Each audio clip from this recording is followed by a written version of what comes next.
Assalamualaikum warahmatullahi wabarakatuh. Apa kabar anak-anak ibu kelas 5 yang hebat-hebat? Semoga kabar kalian sehat, tetap semangat, dan selalu ceria. Berjumpa lagi dengan Bu Nina. Pada pembelajaran kali ini, kita akan belajar materi fikih bab 3, yaitu tentang kurban.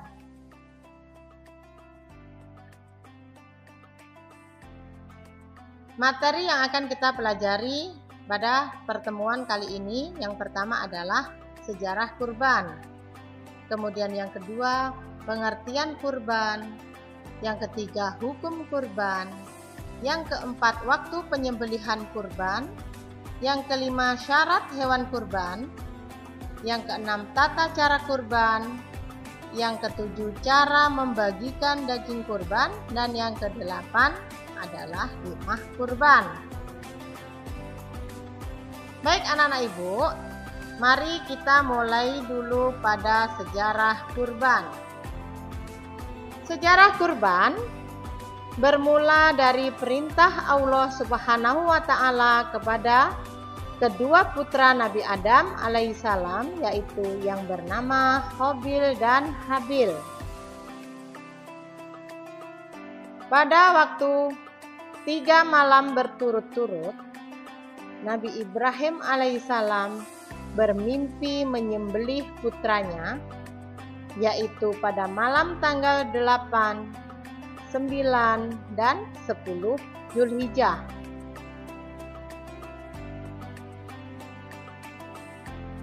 Lalu perintah Allah Subhanahu wa Ta'ala kepada Nabi Ibrahim alaihissalam tersebut, yaitu untuk menyembelih putra kesayangan beliau yang bernama Ismail, yang baru beranjak remaja. Nabi Ibrahim alaihissalam menyampaikan kepada Nabi Ismail alaihissalam tentang mimpinya tersebut. Kemudian Nabi Ismail menyetujuinya dan berdoa kepada Allah Subhanahu wa Ta'ala agar ia menjadi orang yang sabar. Kemudian Allah mengirimkan seekor biri-biri dari surga melalui malaikat Jibril alaihi salam sebagai pengganti kurbannya Nabi Ismail. Karena ketulusannya dan kesabarannya untuk menjalankan ujian yang Allah Subhanahu wa Ta'ala berikan. Nabi Ibrahim alaihi salam menyembelih biri-biri tersebut sebagai bentuk rasa syukur atas karunia Allah Subhanahu wa Ta'ala. Kemudian ibadah kurban menjadi syariat Nabi Muhammad SAW dan seluruh umatnya sampai pada saat sekarang ini. Selanjutnya yang kedua adalah pengertian kurban. Kurban secara bahasa artinya dekat. Sedangkan kurban secara istilah beribadah kepada Allah Subhanahu wa Ta'ala dengan cara menyembelih hewan ternak pada waktu yang telah ditentukan.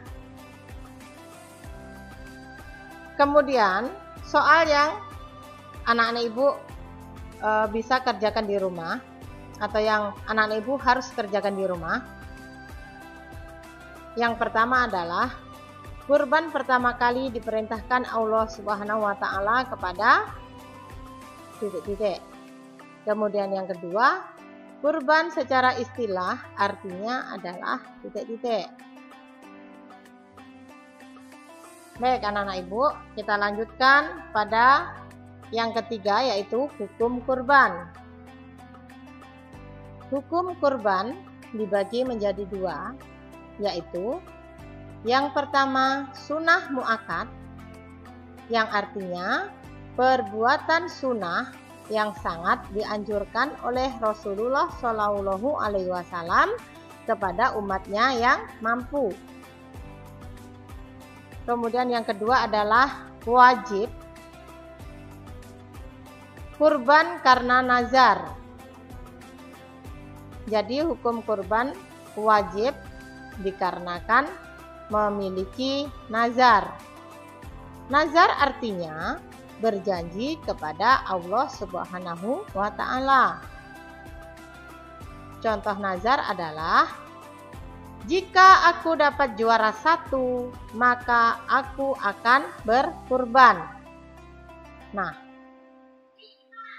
berarti jika kalian benar-benar mendapatkan juara 1, maka kalian wajib melaksanakan nazar, yaitu untuk berkurban. Sudah paham ya anak-anak ibu? Baik, sekarang kita lanjutkan kepada waktu penyembelihan kurban. Waktu penyembelihan kurban ada 4 hari, yaitu Hari Raya Idul Adha pada tanggal 10 Zulhijjah sesudah sholat Id. Kemudian Hari Tasyrik. Hari Tasyrik ada 3 hari ya anak-anak ibu, yaitu pada tanggal 11, 12, dan 13 Zulhijjah sampai matahari terbenam. Selanjutnya adalah syarat hewan kurban. Syarat hewan kurban harus hewan ternak. Yang pertama, hewannya harus sehat. Artinya hewan tersebut tidak sakit, tidak cacat, seperti pincang, buta, korengan, dan tidak kurus. Berdasarkan hadis riwayat Malik. Kemudian yang kedua adalah jenis hewan kurban. Jenis-jenis hewan kurban yaitu unta, kerbau, domba, kambing, dan sapi. Kemudian yang ketiga adalah usianya sudah mencapai umur minimal yang ditentukan syariat.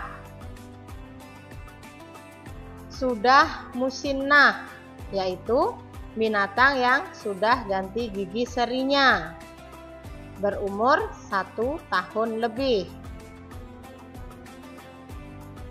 Kemudian jazaah, yaitu hewan domba atau biri-biri yang sudah berusia 1 tahun.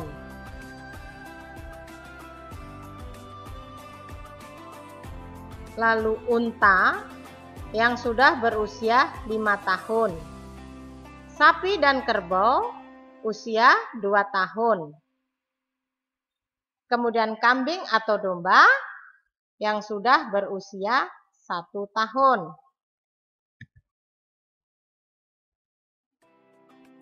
Kemudian yang keempat, seekor kambing atau domba untuk 1 orang dan seekor unta, sapi atau lembu dan kerbau untuk 7 orang. Atau bisa anak-anak ibu lihat pada tabel berikut ini. Nomor 1, jika nama hewan tersebut unta, maka berlaku untuk 7 orang. Kemudian sapi atau kerbau juga berlaku untuk 7 orang. Kalau kambing atau domba berlaku untuk 1 orang. Kemudian selanjutnya yang kelima yaitu hewan tersebut harus benar-benar milik orang yang berkurban. Yang keenam, tidak ada hak orang lain pada hewan kurban tersebut. Tidak sah hewan yang digadaikan. Yang ketujuh, menyembelih hewan kurban pada waktu yang telah ditentukan atau pada hari raya Idul Adha. Kemudian soal selanjutnya adalah yang nomor 3. Waktu penyembelihan hewan kurban ada 4 hari. Sebutkan. Kemudian yang keempat, sebutkan 3 syarat hewan kurban. Nah, baik anak-anak ibu, kita lanjutkan pada materi yang ke-6, yaitu tata cara kurban. Tata cara kurban yang pertama adalah menyerahkan hewan kurban kepada panitia kurban. Kemudian yang kedua, menyiapkan perlengkapan yang dibutuhkan, yaitu pisau yang tajam, tambang, kemudian tempat penyembelihan, dan lain-lain. Lalu yang ketiga, tidak mengasah pisau yang dipakai untuk menyembelih di hadapan hewan yang akan disembelih. Yang keempat, hendaknya orang yang berkorban menyembelih sendiri jika mampu. Orang yang berkorban disyariatkan menyaksikan. Kemudian yang kelima, membaringkan hewan kurban di atas lambung sebelah kiri, memposisikan ke arah selatan dan kaki ke arah barat dan leher ke arah barat. Kemudian yang keenam, menghadapkan hewan kurban ke arah kiblat dan orang yang akan menyembelihnya. Jadi hewan kurban dihadapkan ke arah kiblat dan ke arah orang yang akan menyembelihnya. Yang ketujuh, kaki orang yang menyembelih kurban ditumpangkan pada leher hewan kurban. Yang kedelapan, membaca basmalah, sholawat, takbir, dan berdoa ketika hendak menyembelih hewan kurban. Kemudian yang kesembilan, pada saat menyembelih menyebut nama orang yang berkurban. Yang kesepuluh, disembelih dengan cara yang cepat untuk meringankan apa yang dialami hewan kurban.